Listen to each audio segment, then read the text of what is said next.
The scent of expensive cologne and judgment filled the air at La Maison, my father's favorite restaurant where he insisted on hosting his 60th birthday celebration.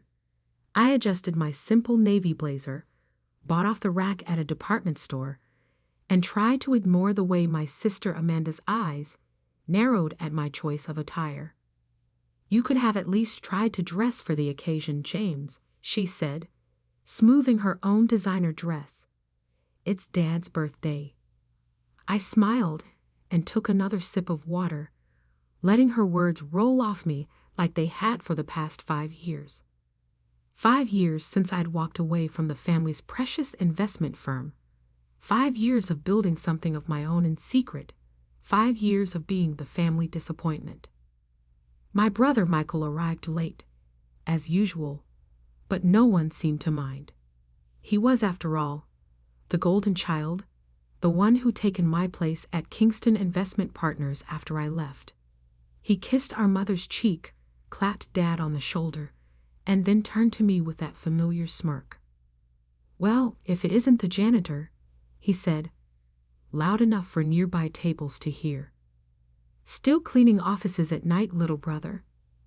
I met his gaze calmly. "Building maintenance supervisor," I corrected, though it didn't matter. They'd already written their own version of my story. Dad cleared his throat, clearly uncomfortable with my presence, but too polite to say it outright. "Let's order, shall we?" The waiter appeared with menus, bound in leather, that probably cost more than what my family thought I made in a month. I could feel Mom's pitying glance as I studied the prices, probably assuming I was calculating if I could afford my portion. "Order whatever you want, James," she said softly. "It's our treat." Michael snorted into his wine glass. "Of course it is. When isn't it?" I thought about the documents sitting in my office safe across town, about the deals closing tomorrow morning, about the announcement that would air on every major network.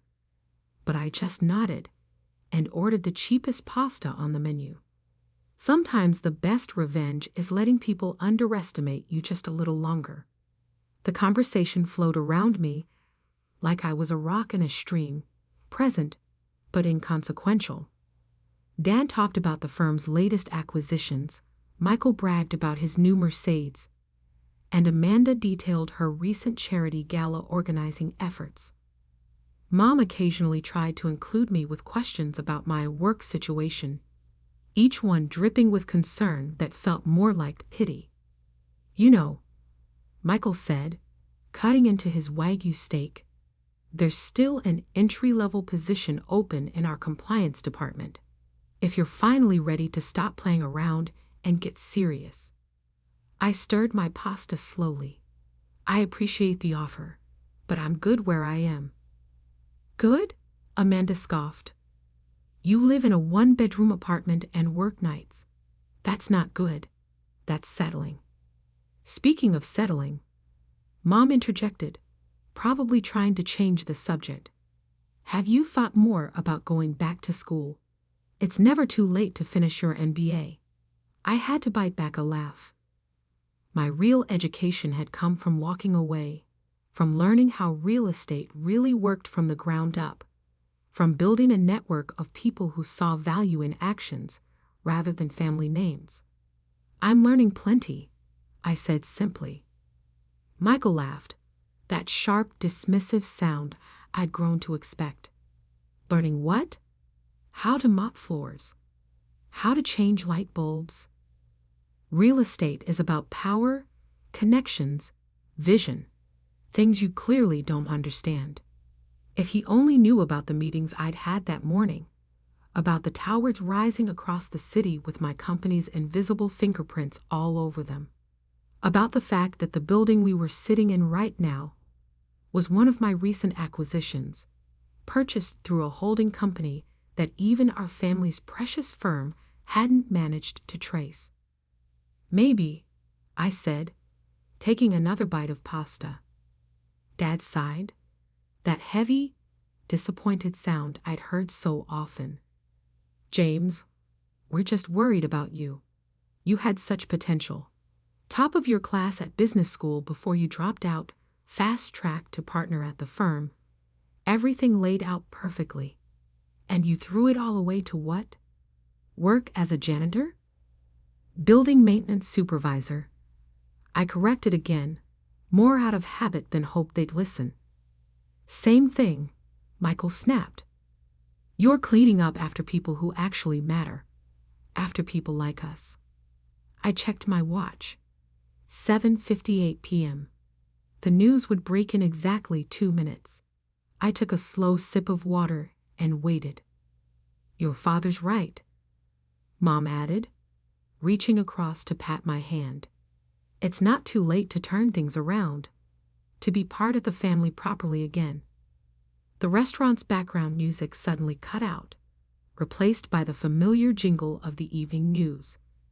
The massive screen mounted above the bar, usually showing muted sports games, flickered to life with the volume up. Breaking news, the anchor announced, her voice cutting through the dinner crowd's chatter. In what's being called the largest real estate acquisition in the city's history, mysterious company Summit Horizon has just revealed its ownership of 12 major downtown properties, including... I watched my family's faces as the list scrolled across the screen. Each property worth hundreds of millions, each one acquired quietly over the past 5 years, while they thought I was just scrubbing floors and changing light bulbs. Who the hell is Summit Horizon? Michael demanded, pulling out his phone. How did we miss this? I set down my fork and waited for the next part. The anchor continued. And in a surprising revelation, Summit Horizon's CEO has been announced as James Kingston, who reportedly built the billion-dollar empire while working as a building maintenance supervisor. The silence that fell over our table was absolute. 5 sets of eyes turned to me in perfect synchronization. I dabbed my mouth with a napkin and finally allowed myself a small smile. Anyone want dessert? I asked quietly. I own the restaurant, so it's my treat. The look on Michael's face was worth every night I'd spent learning the real estate business from the ground up, worth every condescending comment, worth every family dinner where they treated me like a cautionary tale. Dad's hand shook as he reached for his wine glass. James, he started, but for once, he seemed to have no words. I stood slowly, straightening my department store blazer. I should go. I have an early meeting tomorrow. We're acquiring another property. I paused, then added, actually, it's one your firm has been trying to buy for months. Better luck next time, Michael. As I walked toward the door, I could hear the whispers starting, could feel the ripple of recognition spreading through the restaurant as other diners connected the news announcement to the scene they just witnessed. I stopped at the host's stand and handed the maitre d' my card. The Kingston party's bill is on me, I said, loud enough for my family to hear. Make sure they get whatever they want for dessert. After all, I glanced back at their stunned faces. Family takes care of family, right? The morning after Dad's birthday dinner, I sat in my real office. Not the maintenance supervisor's closet I'd used as cover, but the top floor of Summit Tower. Floor-to-ceiling windows offered a panoramic view of the city I'd quietly been reshaping for the past 5 years. My phone hadn't stopped buzzing since last night. 27 missed calls from Michael, 15 from Amanda, 43 from Dad, 19 from Mom, and exactly 156 text messages, each one more desperate than the last. I scrolled through them while sipping my morning coffee, the same brand I'd been drinking when I worked nights. Old habits die hard. James, we need to talk. Dad, how could you keep this from us? Mom, this is a joke, right? Michael, call me back immediately. Amanda. The last one had come just minutes ago. Family emergency meeting at the firm. 9 a.m. Be there. Dad. I checked my watch. 8:57 a.m. They'd be gathering now in the Kingston Investment Partners conference room, probably expecting me to come running at their summons like I used to. Instead, I turned to my laptop and opened the video conference app. At exactly 9 a.m., I sent them a link. My phone rang immediately. What is this? Michael's voice was tight with barely controlled rage. If you want to meet, we'll do it my way, I replied calmly. Click the link. One by one, their faces appeared on my screen. Dad at the head of their conference table, looking older than he had last night. Mom beside him, eyes red-rimmed like she hadn't slept. Michael pacing behind them, and Amanda perched on the edge of her seat, perfectly manicured nails drumming against the mahogany. Why aren't you here in person? Dad demanded. I leaned back in my chair, letting them see the city skyline behind me. I have 3 other meetings this morning. This was more efficient. Efficient? Michael exploded. You've been lying to us for years, playing some sick game, pretending to be a janitor while. Building maintenance supervisor, I corrected, enjoying how his face reddened at the interruption. And I never lied. You just never asked the right questions. James, Mom started, her voice wobbling. We just don't understand. Why did you let us think? Let us treat you like a failure? I finished for her. Like someone beneath you? That's exactly why. I pulled up a document on my screen and shared it.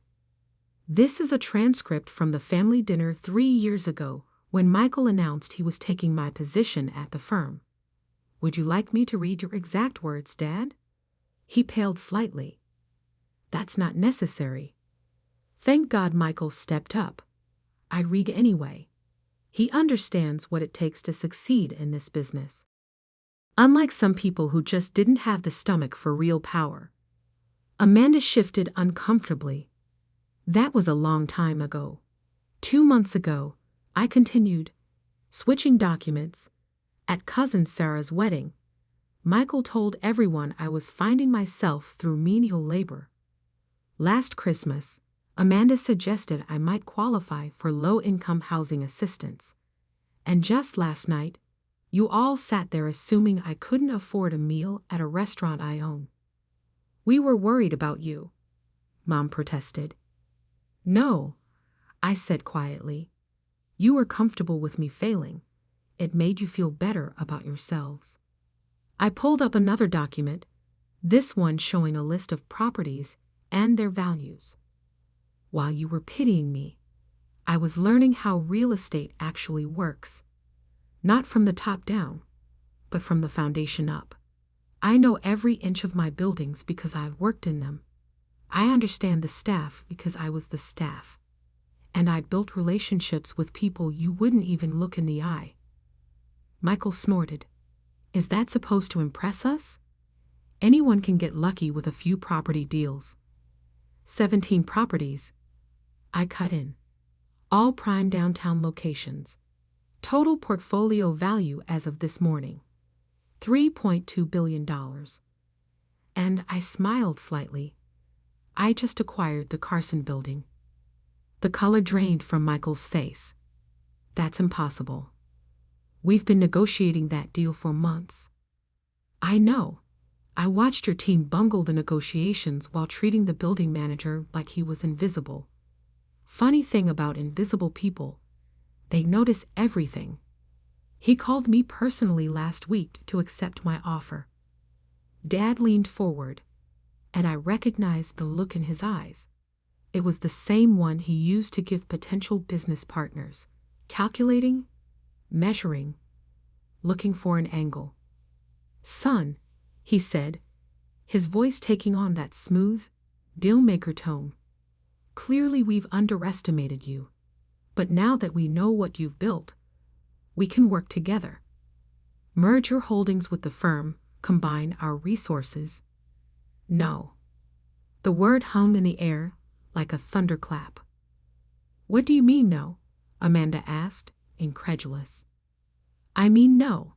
I'm not interested in a merger, or a partnership, or whatever scheme you're already cooking up to get control of what I've built.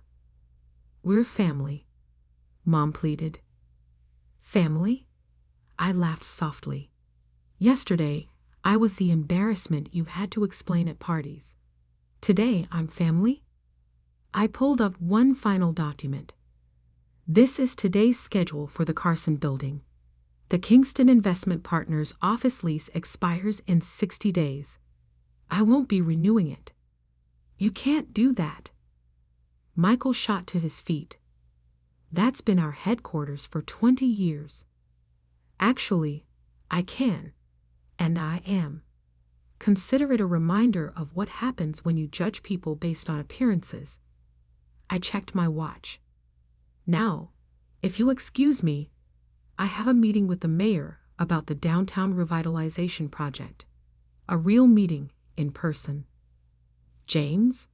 Wait. Dad started, but I was already reaching for the disconnect button. Oh, and Michael? I added.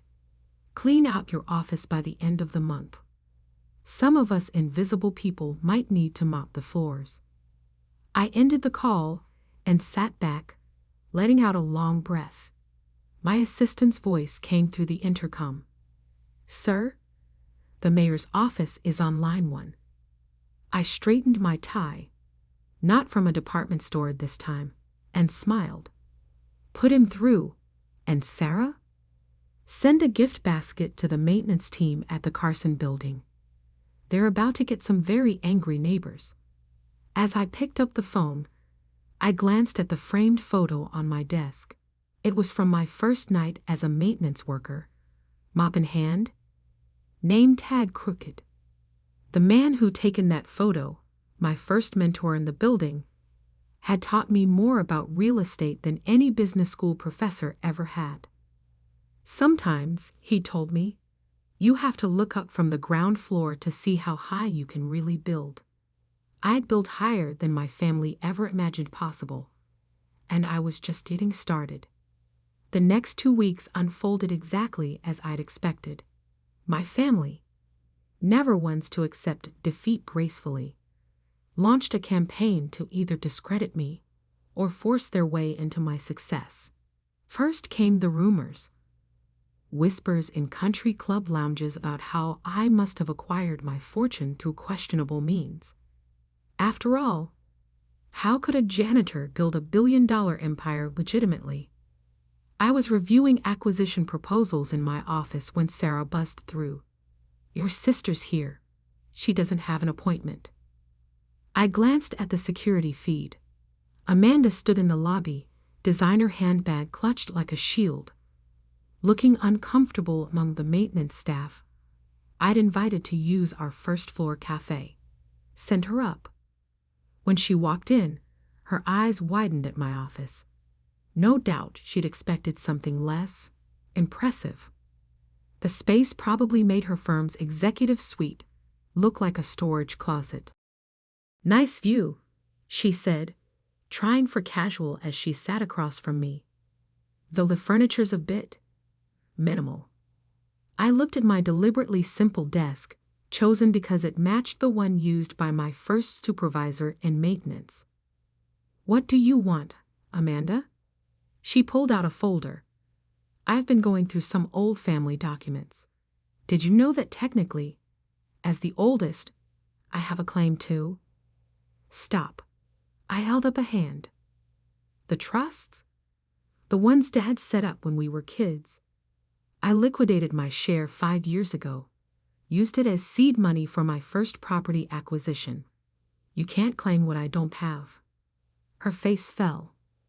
But that was only $2 million. I finished. Yes, amazing what you can build from that when you actually understand value from the ground up. That's not fair, she snapped. We didn't know. That I was capable, that's exactly the problem. I stood and walked to the window. How's Michael handling the office move? She flinched. He's struggling. Dad too. That building was their legacy. No, I corrected.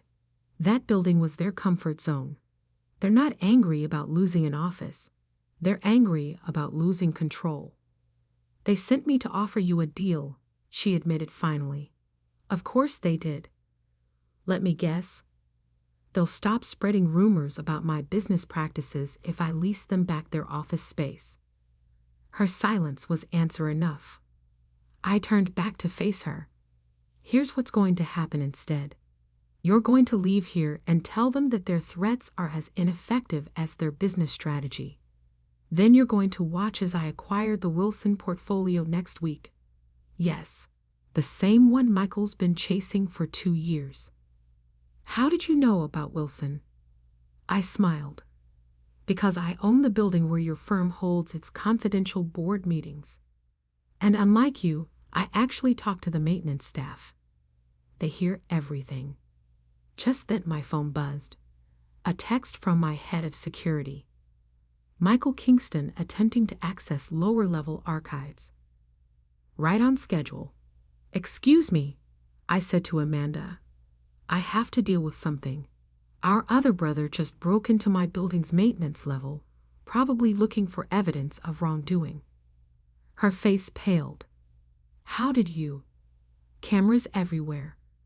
Would you like to join me? It should be enlightening. We took my private elevator down. When the doors opened, we found Michael being detained by 2 security guards, both former maintenance workers I'd promoted. Looking for something? I asked calmly. Michael struggled against the guards. You must have dirt hidden somewhere. Nobody builds this much this fast without. Without what? Hard work. Understanding how buildings actually function. Treating people with respect regardless of their position. I nodded to the guards. These men used to work maintenance with me. Now they run my building's security. Because I saw their potential instead of looking down on them. James. Amanda interrupted. You've made your point. What do you want from us? Want? I laughed softly. I don't want anything from you. That's what none of you understand. I built this company by choice, not necessity. I worked maintenance by choice, not failure. I turned to the guards. Please escort my brother out. And Michael? The next time you try to break in, I'll press charges, family or not. That evening, I received an email from Dad. Son, your mother and I have been doing some reflection. Perhaps we were wrong about your choices. The firm is struggling without the Carson building, and your recent acquisitions have shown us that maybe we don't understand the market as well as we thought. I'd like to have dinner. Just us. No business talk. No deals. Just a father trying to understand his son. Dad. I stared at the message for a long time, remembering all the dinners where they'd looked through me, all the times they'd dismissed my ideas, all the moments they'd chosen prestige over understanding. Finally, I replied, Dad, dinner is fine, but not at La Maison. Meet me at Joe's Diner on 4th Street. It's where the maintenance crews eat after night shift. If you want to understand me, start by understanding them. And come alone. No Michael, no Amanda, no hidden agendas. James. The next evening, I sat in my usual booth at Joe's, nursing a cup of coffee. The door chimed, and Dad walked in, looking completely out of place in his bespoke suit. The regular customers, maintenance workers, security guards, cleaning staff, all looked up briefly before returning to their meals. Dad slid into the booth, clearly uncomfortable. Interesting choice of venue. This is where I learned my most valuable lessons about real estate, I said. Not in business school, not at the firm. Here, listening to the people who keep buildings running. He picked up the laminated menu, probably the first non-fine dining menu he'd touched in decades. I don't understand why you did it this way. Why not just tell us? Would you have listened? I asked quietly. Or would you have tried to control it, shape it into your version of success? He was quiet for a long moment. We thought we were protecting you. No, I said firmly. You thought you were protecting your image of what success should look like. You never asked what I wanted to build. The waitress came over. Maria, whose daughter I'd helped put through college with a scholarship from my foundation. The usual, James, she asked with a warm smile. Thanks, Maria. How's Jessica doing at law school? Top of her class, she beamed. Those books you sent really helped. After she left, Dad stared at me. You know their names, their stories. I know everyone's names, their stories, their potential. That's why I succeeded where you and Michael failed. You see buildings as assets. I see them as communities. Dad looked around the diner with new eyes, finally seeing what I'd seen years ago. Teach me, he said suddenly. I raised an eyebrow. Teach you. Not about business, not about real estate. Teach me how to see what you see. For the first time in years, I heard genuine humility in his voice. Okay, I said slowly. But we start from the ground up. Literally. Tomorrow morning, 5 a.m., meet me at the Carson building. Wear comfortable shoes. What are we doing at 5 a.m.? I smiled. Walking through the building with the maintenance crew. If you want to understand my success, you need to understand where it really started. As we finished our coffee, I noticed Maria bringing over a piece of pie, my usual end-of-meal order. Add his to my tab, Dad said quickly, reaching for his wallet. No need, Maria replied. James owns the diner. Has for 3 years. Never changed a thing, just made sure we all had health insurance and a stake in the business. Dad set down his fork, finally understanding. I hadn't just built buildings. I'd built relationships, trust, and communities. I'm sorry, he said quietly, for not seeing you. Really seeing you. I know, I replied. That's why tomorrow, we start with open eyes.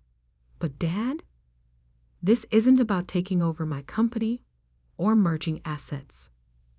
Then what is it about? Learning that success isn't just about what you own. It's about what you build and who you build it with. As we left the diner, Dad looked up at the skyline, my skyline. You know, he said thoughtfully, I never really looked up from my office until now. I smiled. Sometimes you have to start at the bottom to truly understand the view from the top. The next morning, when Dad arrived at the Carson building at 5 a.m., he found me already there, dressed in my old maintenance uniform, helping the crew start their day. The look of surprise on his face was priceless, but the lesson was clear. True power isn't about titles or corner offices.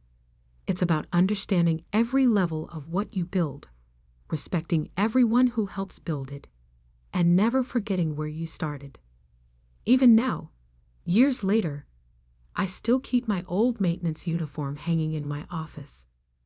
Not as a reminder of where I came from, but as a reminder of who I really am.